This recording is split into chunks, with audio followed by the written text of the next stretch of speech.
Welcome to Level Up, a series where we unlock industry leadership with some of the best. And Matt, I know I've got to chat with you before, but we love our listeners to hear directly from the source. Tell us a little bit about yourself. Yeah, so my name is Matt London. I am located at the Delaware beaches. We pretty much exclusively cover the beach markets here in Delaware. Been in the business full time since 2019, and am slowly in the process of figuring it all out and leveling up as we go. I love it. Yeah. And Matt, I know I mentioned this to you off screen of just you kind of were the inspiration for these conversations because you have a unique superpower that's helped you build the business. What is that? What's your superpower? What has helped you create this business you now have? Yeah, so social media content, and more importantly, focused on social media content on YouTube, which has been my platform of choice and where we now generate about 75% of our team's business from. We did roughly $38 million in business last year as a team. And like I said, 75% of that came directly or is attributed directly to our video content online. Yeah. It's not like you got your license and you've lived in Delaware for 30 years and you knew a bunch of people. Talk to me about that origin story that then kicked off really like, I got to go find a way to generate business. Yeah, so I had lived in Delaware previously. My grandparents lived here, so we always spent every summer here. But I was not a full-time resident here, ever.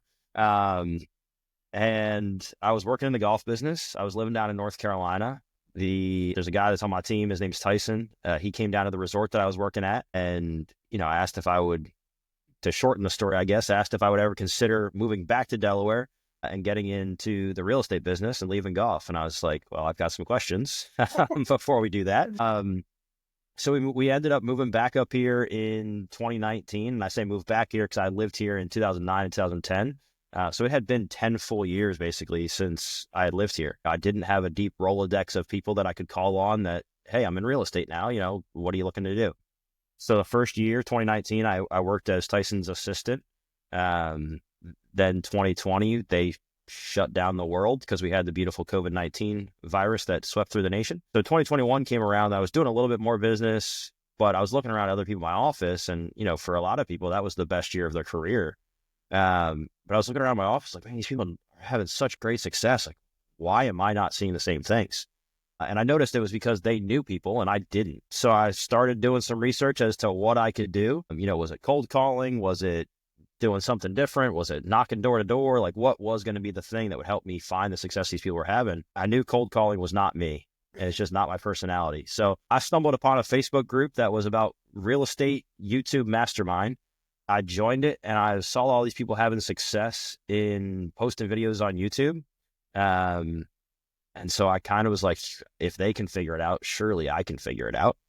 And so I started August 4th of 2021. I posted my first video on YouTube.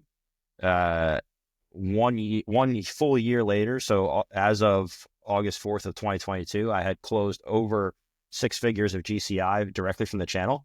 Yeah. And it was like, let's just keep focusing on this thing until it really see where we can take it. And like I said, now 75% of our business comes from it. And I'm pretty much not doing any other active lead gen, basically. Sure. And I mean, I know even when you first told me that, I was like, it's not that easy, right? Like you don't just, and your feedback to me was like, I just started posting a video a week. And I know there might be some complexities, but initially, is that truly how it started? Just this commitment to post one video a week? So I asked another agent who was actively posting in this Facebook group. I was like, what's the catch? Like, what are you guys selling? And he was like, no, dude, I post videos on YouTube and people call me. And I'm like, that's not real, but okay.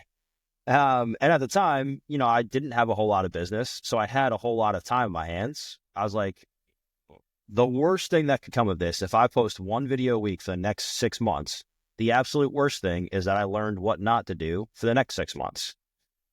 Like nobody's going to die. Nobody's going to if people made fun of me for getting on camera, like who cares? So I started posting, and on the third video that I posted, somebody called me, and the lady on the other end of the line, I remember it. They ended up buying a house from me, but she was like, "Oh my God, I can't believe it's you! Like I saw your videos on YouTube, and I thought you would have this whole call center of people that were going to be answering the phone for you." And I was like, "This lady's got no idea that I'm flat broke and I got nothing going on. Right. And you're just And videos and that's it. and that exactly. And the video content was kind of like, her first introduction to me. And at that point I was like, okay, this works. Yeah. How do I get more of it? And so that I just committed without fail to a video a week. I don't think I missed a single week for the first like 16 or 18 months. So that took planning on some days when I knew I was going on vacation and all that kind of stuff. But for the first, I think it's probably for about that span of time, I was doing all the editing, everything myself. So, I made it one of those things where I'm not going to miss. Yeah. And sure enough, it's paid off. So what do you wish, like someone's going to hear this and they're going to do what I did was like, there's no way, that's not that easy, right? What do you I said the same thing. Yeah. And I've told your story. I mean, if your ears have been burning, it's because I've told this story to several people of like, hey, I've talked to this guy and he just has this incredible business. And it's based on you just getting like wildly obsessed with one thing and just being consistent. And we see that in the business all the time. Consistency wins every single time. And you did it with YouTube. What do you wish, like someone's going to hear this and go, great, I'm going to start posting a video today. What do you wish you would have known in those early days that you would tell someone now to avoid that mistake? The first thing I would have done is I would have saved some of the cash initially and immediately hired somebody to take some of the editing and that kind of stuff off my plate.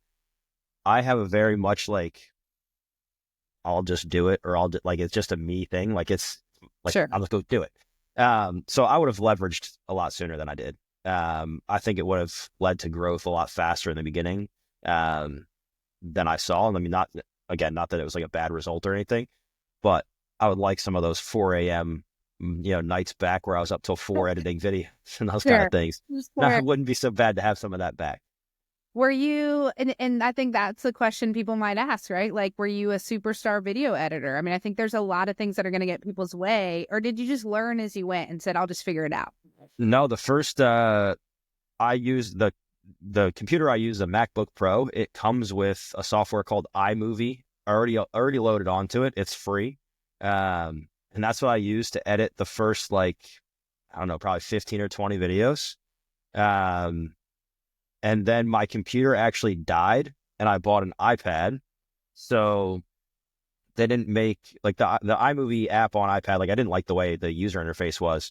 So I splurged and I paid $29 for a different editing software. Again, had to relearn the software. So like I didn't know how to do any of it. The last time I did anything with video editing was when I took video class in like high school and I was like a freshman. So it had been like 25 years since I took any type of video editing course. But funny enough, I used YouTube to learn a lot about the video editing software. So I used the same platform that I was posting on to learn more about how I could do better until I finally had the resources to leverage out somebody different. I love it.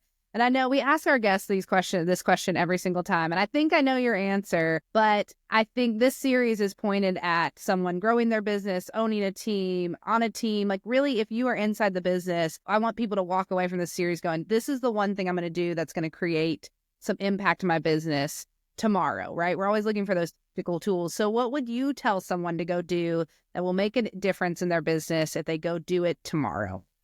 Get in front of the camera as fast as you can. It doesn't necessarily, like, we all carry these supercomputers in our pockets that we can film with. Nobody ever has to see it. Like, if you don't truly like the product that comes out of it, you don't have to post it on the internet anywhere, but just get comfortable with talking to the camera. It can be an actual camera. It can be your cell phone camera, whatever it is. Just go film as many bad videos as you possibly can. Because ultimately that's what's going to lead you to more success. And I would say the type of content that you need to make, if you're actually going to pick it up and start filming, don't make it about you. Don't make it about the real estate process. Like there's enough videos out there that are the 10 steps to buy a home or the 12 steps to get a loan. Make it about your area, because that's ultimately what people are looking for. Like the people are probably looking for, hey, what's the new development that's going in my area? Or what's that new commercial project that's going on downtown? I haven't heard anything of it. If you're the one giving the information, you become the knowledge broker. So I would say get in front of the camera and make your area shine. I love it. I love it. And Matt, if people want to connect with you and check you out on YouTube, where can they find you? Yeah, so easiest way to connect with me is on Instagram. It's just at Matt London, all one word. But if you go on YouTube, you just type in my name, it'll come up. It's Living in Coastal Delaware is the name of the channel. My name is also in there 1,000 times, so it'll come up if you search me. But if you have any questions or anything, I'm an open book. Like I said, I help people with this kind of stuff all the time because I think it's the greatest thing that's ever happened in my life. So I'm happy to spread the gospel, as they say.